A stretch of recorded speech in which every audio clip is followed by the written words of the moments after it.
balance learning your lyrics and listening to the band to make sure that you're staying in the pocket, especially if you don't have the song memorized and you're reading lyrics from an iPad. That's a lot to balance. My first recommendation, which you probably already know what I'm going to say, is memorize. Like, do your best to memorize. That's going to help a lot.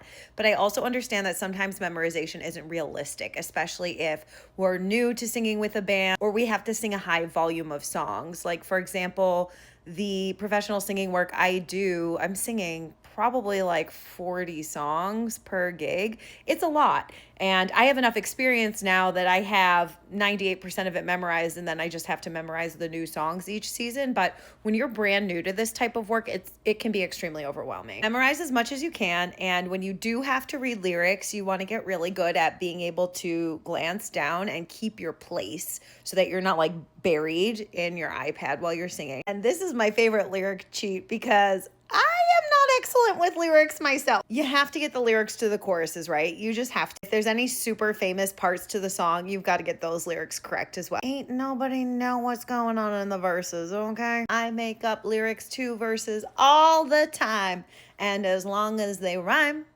nobody knows. I'm not like doing this for fun. I'm just doing it because there's such a high volume of songs that I have to sing that sometimes I go up on the lyrics and I don't have an iPad in front of me, so I just make it up. Maybe one person will notice. They're not going to say anything to you. As far as being able to hear the band while you're playing live with them, I'd be curious to know what kind of monitoring system you're using. It can be really challenging to hear yourself when you're using a floor wedge, especially in a bar environment where it's also just a loud place to be, period, regardless of the music. I use my IEM system 100% of the time. I will bring it to every single gig, even if it's a bar that doesn't have great sound equipment. And if there isn't a channel in the board for my IEM, then I will daisy chain it to one of the floor wedges so that I still have it directly in my ear. Because especially if you're in a loud environment, having that distance between your body and the floor wedge can make it impossible to hear yourself. I also recommend figuring out which instrument your ear tunes best to. For me, it's the bass. So I always have the bass up higher in my in-ear or my floor wedge